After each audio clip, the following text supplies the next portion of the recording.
Hi, friends. My name is Kimberly, and I was adopted by a royal family. I became a real princess with my own subjects and a real castle. But such a fairy tale life also has its downsides, which I will tell you about. It all started on that wonderful day when I found out that a couple wanted to adopt me. I was 8 years old then, and I had lost my parents not long before. They died in an earthquake. I hadn't had time to recover from their death when it was decided that I would be brought to another family. To be honest, I was dissatisfied. I refused to accept that I would have a new mother and father. I already had parents. They were going to try to replace them? I didn't believe it would be better this way. However, because the orphanage's conditions were, to put it bluntly, appalling, it wasn't just any family. It was a royal one. I couldn't believe it because I had always assumed that such families existed only in movies and Disney cartoons. My adoptive parents, on the other hand, told me that they controlled a little kingdom and lived in their own castle, which they knew I would love. And they were right because I was speechless when I arrived at my new home. We really came to a large castle with fountains, beautiful statues, and well-tended garden filled with many, many flowers. And the inside was even more beautiful than the outside. When I got to my room, I cried with happiness. It was decorated in pink with a fairy tale theme. Even my bed was in the shape of a mini castle. After the orphanage, it took me a long time to get used to my new environment in life. It was difficult for me to realize that I was no longer an ordinary girl, but a real princess. My parents tried to pamper me. They didn't refuse me anything. This made an impact on me because over the years, I became a very spoiled girl. I could shout at the servants for my tea not being hot enough, or not ask, but demand another expensive gadget from my parents at school. Many of the other kids avoided me because they were afraid to be friends with a member of the royal family, and rightly so, because I was capable of doing some pretty bad stuff if I wasn't happy. For example, I humiliated a guy who wanted to ask me out in front of the entire class by handing him a cheap bouquet of stinky daisies. It was amusing. I flung the flowers in his face and told him that a beggar shouldn't come near me. I used to think that a princess should only date a wealthy and attractive prince. I had grown accustomed to a life in which everyone blindly followed my orders. But that soon changed. My parents advised us to relocate to Washington for a bit. They had crucial tasks to complete there that would take a year or two to complete. I was not thrilled about the notion of relocating, but I didn't have an option. I mistakenly assumed that my life would remain unchanged following the relocation, but I was utterly wrong. First, we temporarily moved into a 2-story house, which for me was cramped. Second, we took only a cook and a cleaning lady with us, which meant that no one would bring me food anymore. But the worst thing was that no one was afraid of me there. No one wanted to listen to me. No one even showed me any special attention or respect. As far as my new classmates were concerned, I was just a girl from another country, and that was it.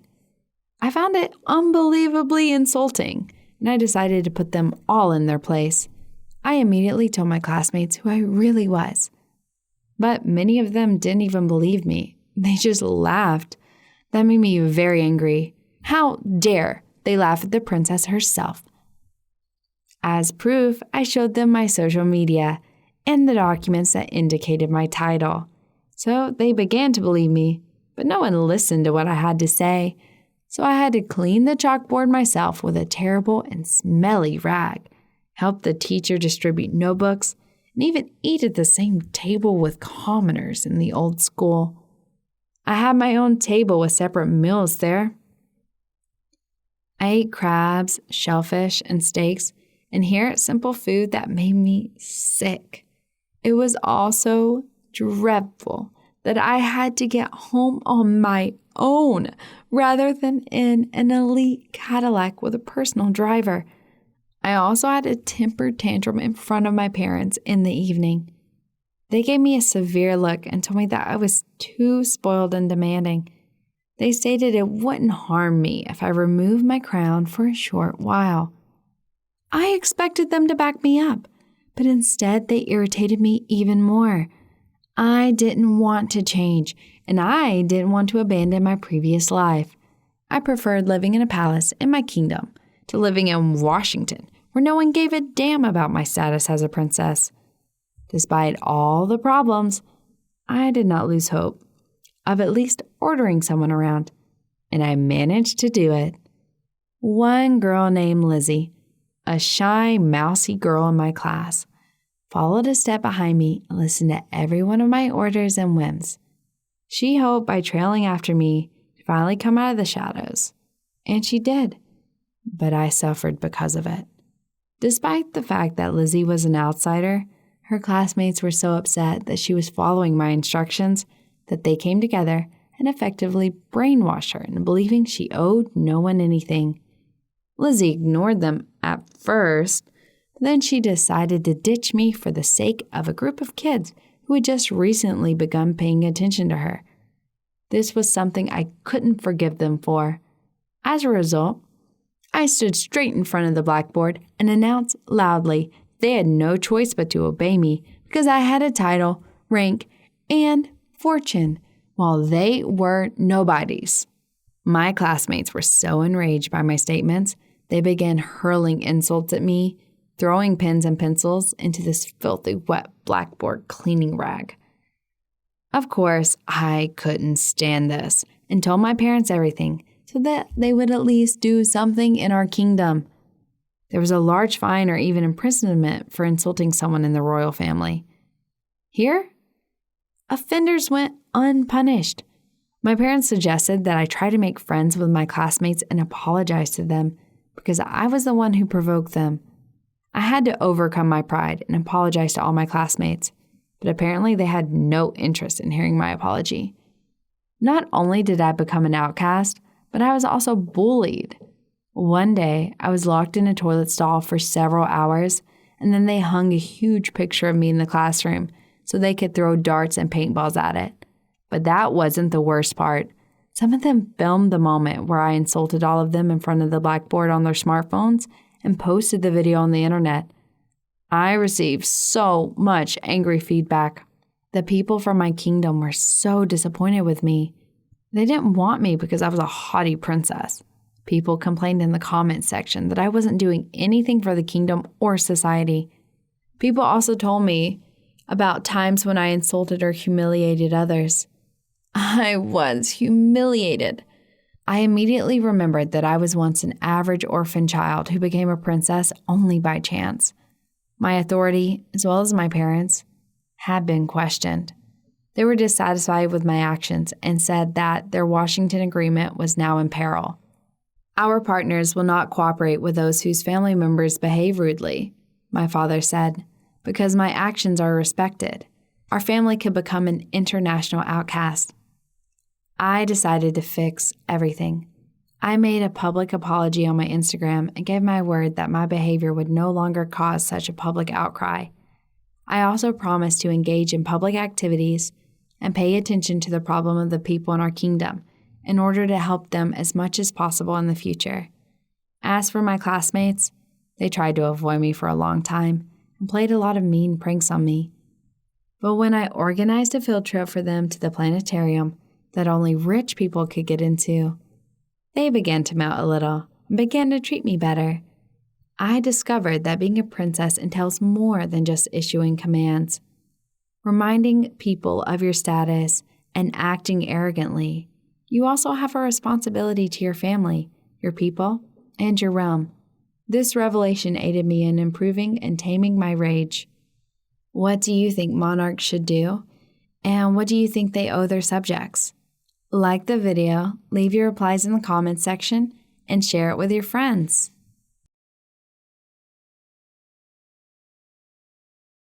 I was glancing out the window, hoping to spot a recognizable silhouette among the onlookers. I even noticed some parallels between Kevin and one of the other men on occasion. But they were all just games in my head. He wasn't the one. However, because of the tension, I have a strong urge to see him. I didn't even realize how I started gnawing on my lips once more. It ached, but my emotions seemed to be numbered at the time. Only after I bit my lip and tasted blood on my tongue did I come to my senses. Damn, this is the second time I've tried to sip some water, but the glass has slipped away from my grasp and shattered at my feet. Damn it. All this needs to be cleaned, I thought, and immediately stepped on one of the pieces, cutting my foot. There you go. No wonder they say that trouble does not come alone. From a feeling of powerlessness and despair, I sat down on the floor and started sobbing. I no longer had the energy to hold on and believe in the best. Well, things are not fine at all, and I couldn't deny it anymore. Everything is just awful and terrible. It couldn't even get worse. Kevin, where the hell are you? You should see what you've done to the life of our family.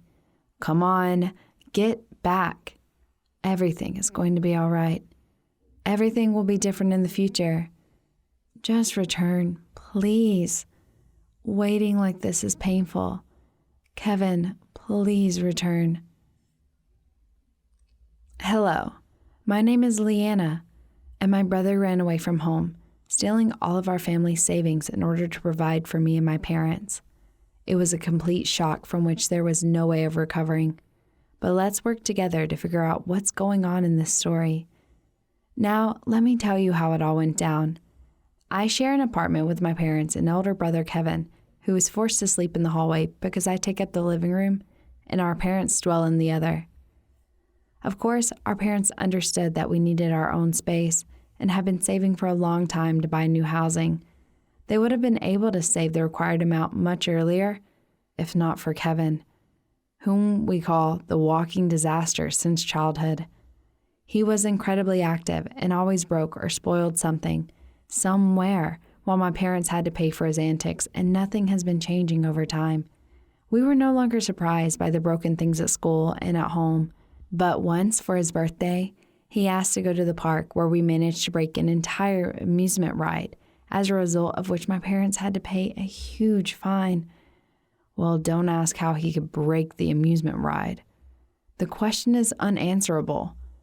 This went on until he turned 18 and started living independently for a while. There was more space in the apartment, which made me very pleased because the living room and corridor were now entirely mine, and I no longer had to trip over my brother when I returned home.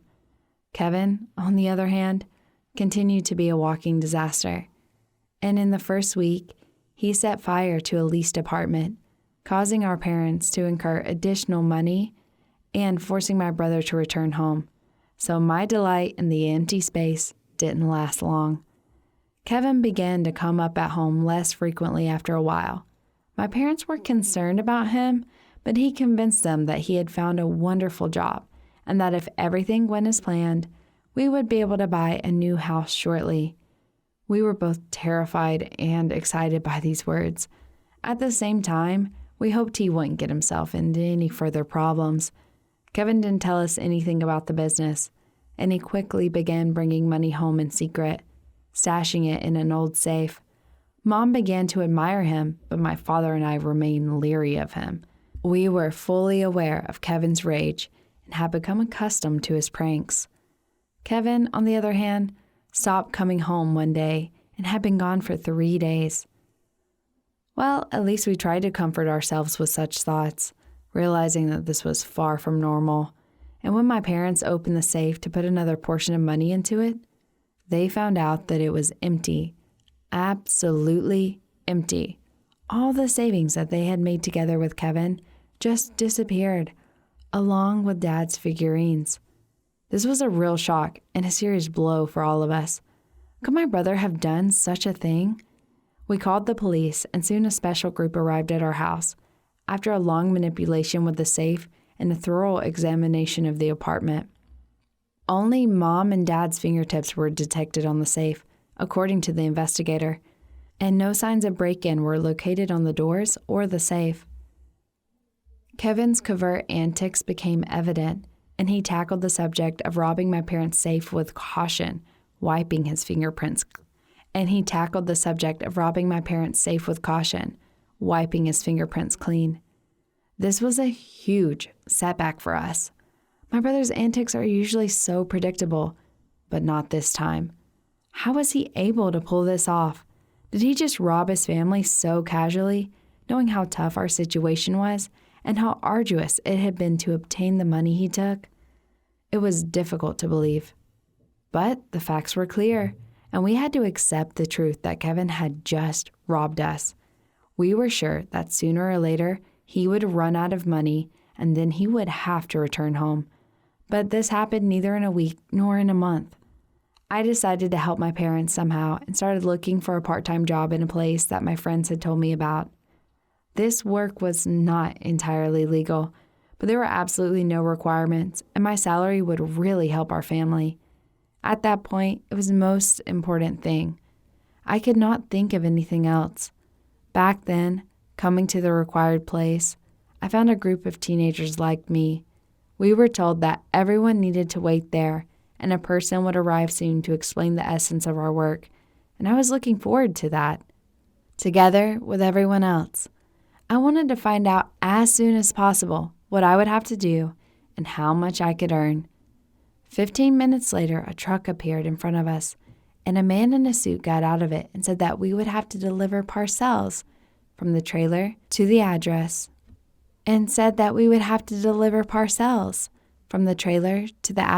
indicated on them. Everyone took several boxes and began to deliver them. I looked at mine with surprise. Why, will you ask? The thing is that I got a package with the address of my house, and in the recipient's name column, there was my mother's name. I'm curious as to what could be there. It was, however, highly forbidden for us to open the packages ourselves, so I went to my residence and determined there was something for my folks. Making assumptions about the box's contents, I left the item at the door and quickly went to deliver the rest of them because I was scared that people from the truck would follow me and wouldn't like it if I took the package myself. But I was intrigued. I hurried home, and quickly after delivering the rest of the gifts and receiving the money, where my parents awaited me,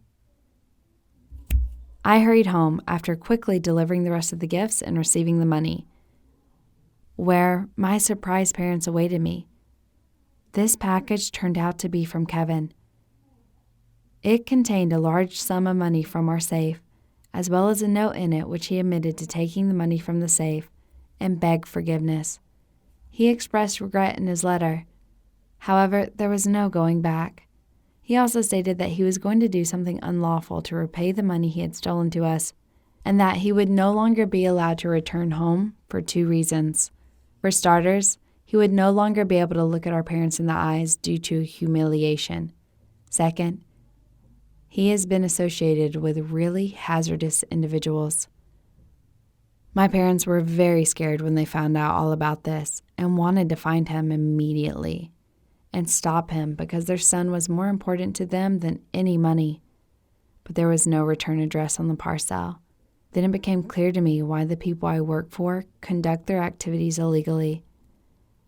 I decided to confess to my parents that it was me who brought the package and told them everything about my work. Then I suggested we try to find out something. At first, my parents got even more frightened and began to scold me, but a little later, they still agreed we had no other options anyway. For a few more days, I've worked delivering goods and trying as hard as possible to show my best side. And then I was offered to move to the warehouse. It was exactly what was needed, because only in this way could I learn at least something about Kevin and help him. A couple days later in the evening, when all the workers had left the warehouse, I got into the office and started looking for documents. I was initially disappointed since there were so many that I estimated it would take me more than a day to read through them all, but I made the decision to take action. I was able to locate the center of the parcel's address, which was located in a nearby city rather far away. I went home immediately after writing it down in the notebook, and thankfully, no one at home suspected anything. Because we needed to act as a group, I disclosed this address to my parents and then to the cops. Further events unfolded quickly, and law enforcement officials responded immediately. They went to the address and raided it. I was able to get and found a secret factory manufacturing soft toys with fake medicines for various hospitals hidden inside. One of the workers of that factory was Kevin, who, in a conversation with the police and our parents, told how one of his bosses instructed him to deliver a suitcase to another city. But on the train, someone stole it from him. The boss told Kevin to pay a huge sum of money for the lost suitcase. So my brother decided to take a desperate step to steal the family money to pay off the debt. Thankfully, we were able to persuade Kevin to help the detective. As a result, he was able to get away with a suspended sentence. Thanks to his help, the authorities were able to stop a significant consignment of counterfeit pharmaceuticals from reaching our city's hospitals, potentially saving the lives of hundreds, if not thousands of people. Well, I'm delighted things turned out the way they did. Kevin has changed dramatically since that episode. For the first time in many years, my parents were able to have a heart-to-heart conversation with him and understand his ongoing thirst for adventure. Everything turned out to be very simple here. He was also sure that our parents loved me more than him and tried as hard as possible to prove that he was worthy of their love as well. Upon getting to know this, my parents were very surprised and said that we were equally important to them and that they regretted that they made him doubt their feelings for him. They promised to improve and asked Kevin to go to university and leave thoughts about earning money for later, especially since Dad recently got a new job.